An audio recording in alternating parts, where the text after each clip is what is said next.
Hi guys, welcome to my kitchen. So today I brought out a whole bunch of things from the pantry to share with you to help you know what good foods to eat and what not to eat during your 30-day cleanse, and perhaps creating a new lifestyle that you can maintain forever. Okay, so if you guys are brand new, don't get overwhelmed. Take one thing at a time, substitute one thing at a time, and incorporate one thing at a time, okay, until you get really good at it.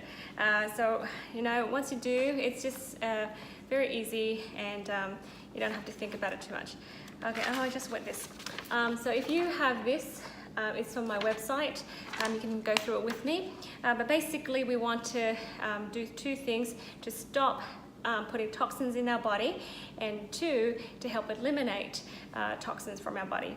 So we want to stop feeding the candida fungus, okay? This candida fungus feeds on sugar and wheat. All right, so we try to get rid of all that.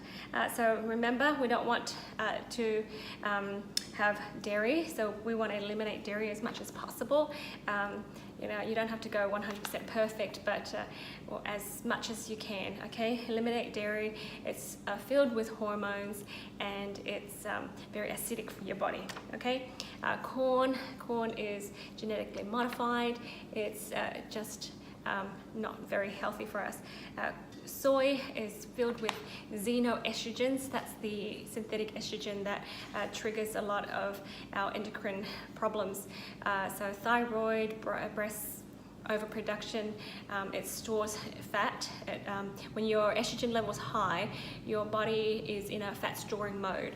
So it causes you to store fat even though you don't want to. You know, other problems like ovaries, prostate, messes with your periods, so really bad. Okay, so anything with soy, just look at the back of the you know, ingredients to see if they have soy of any form. Okay, processed food, of course, it's bad for you. You know that because it doesn't have the nutrition or the enzymes and the fibers that occurs naturally. And of course, wheat and processed grains. So if you read whole wheat, whole grain, it's still bad for you. That's just bad. That's just marketing, okay? So don't buy into that. And then, of course, foods with preservatives, artificial colors, and hormones added. If it doesn't say that it doesn't have hormones, then it probably does. And sometimes there's you know, like dairy products that have naturally occurring hormones in there. That's not good for us. All right, so that's what we wanted to avoid. So let's talk about things that we can have. Of course, fruits and vegetables, good for you, okay? Put that away. So we want to eat lots of good, healthy fats. Fats will help us feel satiety sooner. So if you can start the day with some fat, okay, avocados, a spoonful of coconut oil, it'll help your body feel satiety, and it helps you start to burn fat, okay? Switches that switch on, and your body will start to burn fat for energy, so that's good, okay? Other healthy fats, so keep the healthy nuts and things around. Healthy nut butters are great for you.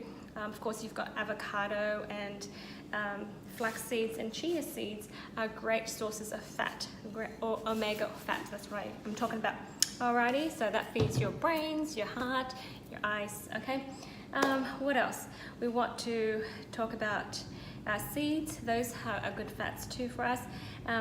Eat lots of fruits and vegetables. You can freeze vegetables, and you buy frozen ones, throw it in a smoothie, get some frozen fruit, put some coconut milk or coconut water or almond milk, cashew milk into a smoothie blender, and just blend away, drink.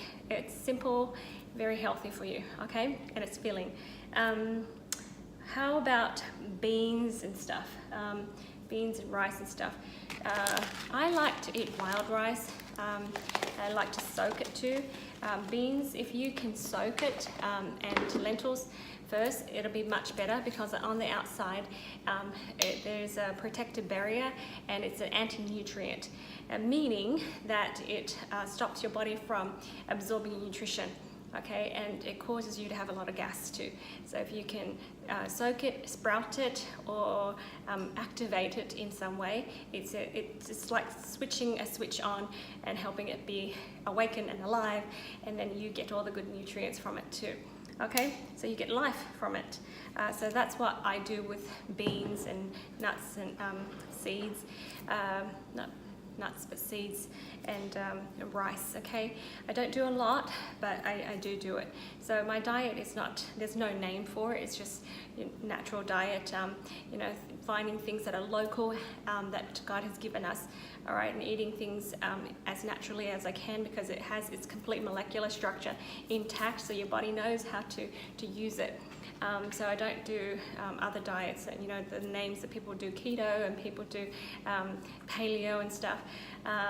You know, I just feel it in my heart, and eat it naturally, because there's plenty of people, like the people in Okinawa, for example, that live over 100 years old. They eat a lot of fish and lots of rice and lots of vegetables and lots of herbs, and they're healthy. So you know, everyone will be different, everybody's going to be different, and you're going to live in a different place. If you're living in, you know, Alaska and north of, you know, in the green, the snowy areas, and you're going to have a different diet. You're not going to have greens, and you're not going to need to eat all the superfoods all the time to be healthy, to fit in with that environment that you're living in, okay? So that's what I trust, I believe that. Let's go with other fats, since we're talking about fats and oils.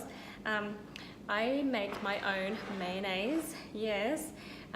It's, you know, really good if you can just make your own, because there's no preservatives and artificial flavors and other things in there. This is non-GMO, organic, so I'm just going to trust it. This is grapeseed oil, so we make our own. It's only a few ingredients, and it lasts for a week or two, so you know, you can still eat lots of good foods that you're used to, but you don't have to have all the junk that they have in the store.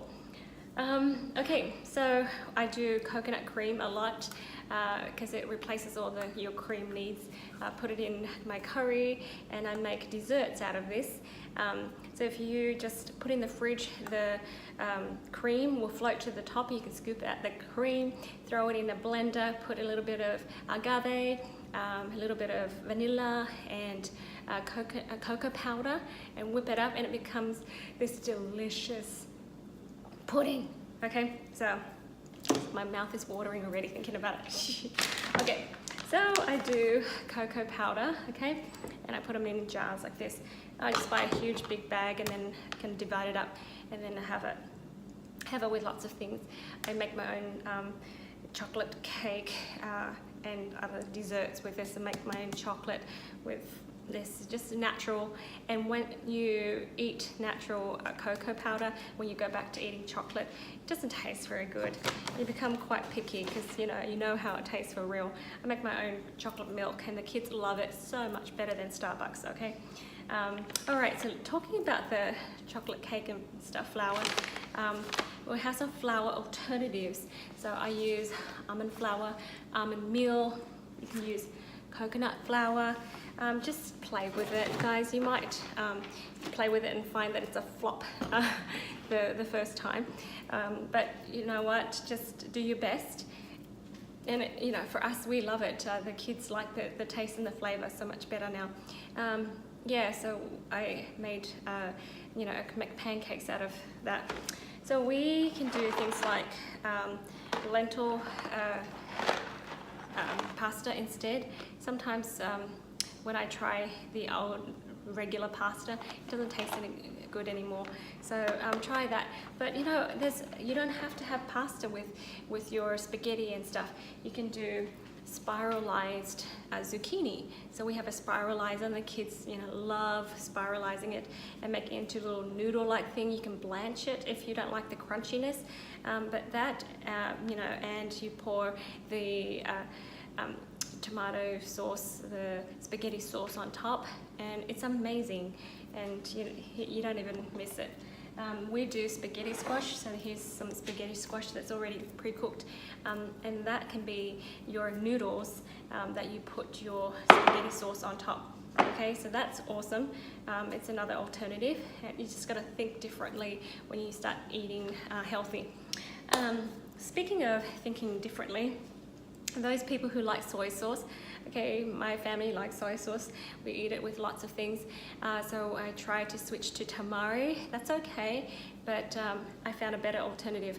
And this is coconut aminos, and you can buy them in bulk if you like. And they are an alternative, a substitute for your soy sauce, okay? So we have noodles like the buckwheat noodles here. Okay, it's not really wheat, it's something totally different, but that's another thing that you can eat too. So you just have to practice cooking with this because it softens really quickly. And I do it the Japanese way. I like to eat it with the green onions and a bit of soy sauce, and that's it. It's pretty easy. It's quite yummy. Right, guys, let's talk about seasoning, flavors, condiments, okay? So I like to use sea salt. I like to use Himalayan pink salt, and I like to use this salt here. Check it out. This is called herbamare, and it's just herbs, celery, leeks, onions, chives, parsley. No MSG, gluten-free, lactose, milk proteins, none of those. So it's wonderful flavoring just to your foods, and you don't need any of the preservatives or the flavor enhancements. So awesome, we love it. The other thing I use is this here. This is my vegetable stock. I make 2 a month, and I just put a whole bunch of vegetables. There's a recipe, of course, and rock salt, and then I just mix it. It's actually the machine mixes and stirs it up and heats it up, and then it becomes a paste. So I can put 2 tablespoons of this into a soup for flavoring, and just throw vegetables in there, and that's my soup. That's how easy it is. We love to eat lots of soups and salads, so that's a really wonderful, healthy way of flavoring and our food, seasoning, and but it also is healthy because it's got a lot of the vegetable flavoring in there. All right, condiments. We make our own mayonnaise, I told you earlier, but we try to make our own ketchup too, and sometimes we just take the easy route and buy it, get the sugar-free one. I think, you know what, I don't know if it's the best for you, but it's better than the high fructose corn syrup ones, I feel. And sometimes it's 80% good enough, guys, okay? Yep, so I'm not perfect there, but keep dried fruits on hand if you want to just get a sweet treat and snack. It's better to snack on unsweetened dried fruits instead of, you can get a fresh piece of fruit, of course, too. But if you want to bring things and keep it in your bag when you're hungry so you don't overeat, that's another good alternative. And pack lots of nuts, of course, they're always very good. For drinks, okay, I do just herbal tea. We can juice. We do a lot of juicing. We have a juicer. Just lots of fruits and vegetables in there, but that, we can't overdo it, of course. Otherwise, there's a lot of sweetness, okay, and we don't want that. And water. So as you can see, I have a water filter here. Just get a good quality one. Mine is Nikan brand, and it has silver rocks in there just to kill germs, and has layers and layers and layers of filtering systems. So that's pretty much it.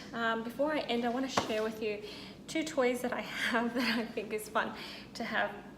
I mean, it's just helpful because you want to learn how to cook for yourself and your family. It's the investment in time and effort will pay off, because you're not going to have to pay for that in being sick, okay? Eating out is fun, but we don't know what they have in their foods and how they cook it and stuff, and what oils they cook it in. So that, for me at least, this is a peace of mind. And the time I spend with my family, the kids and I, we have a lot of fun, and they learn so many skills. And we take a day each to cook dinner, and then we always have helpers. So my kids can actually make a meal without us. Alrighty. So here is it's called Instapot. Okay, and it's a pressure cooker, so it cooks our foods much faster. So you can look that up and watch videos on what it can do. Ours will give us some notification and on our phones, so we know when it's done. So we put things in here and it makes our food really quickly. So I love that. So here's another thing that I like. Okay, so if you know anything about Thermomix, this is a Thermomix friend. Okay, when we left Australia, we sold our Thermomix, so we came to the US and we decided to get something similar, and we tried this out, and it works for us. So basically this stirs, cooks, processes for us. So if you want to make, say, soup, you can throw an onion in and garlic, and it'll cut it up for you in like 2 seconds. Press the button, okay, you can put a timer on it too, and then you can throw some olive oil in. So I'll show you, there's a hole on top. You put a cup in there to block it, cover it when you're cooking. But yeah, it sautés it for us, and then we can add the water in and add the vegetables in, and it'll keep stirring and cooking for us, and then it'll beep beep after 15 minutes or whatever that you set it at, and it's done. Yep, so we make our pudding in here, our mayonnaise in here, we make our fruity dream dessert ice cream in here. Basically it's just frozen fruits mashed up together, really fluffy, so it feels like you're eating ice cream but you're eating frozen fruit. That's all. Anyways, I hope this gives you a starting point of what to eat and what not to eat to have a healthy lifestyle change. So I hope you enjoyed this video, and go ahead and comment below if you have any comments, and if you have recipes that you want to share, please share it. I'd love to learn what you guys do. So I appreciate you all. Thank you for joining me, and I'm sending you lots of love, light and healing. Bye for now.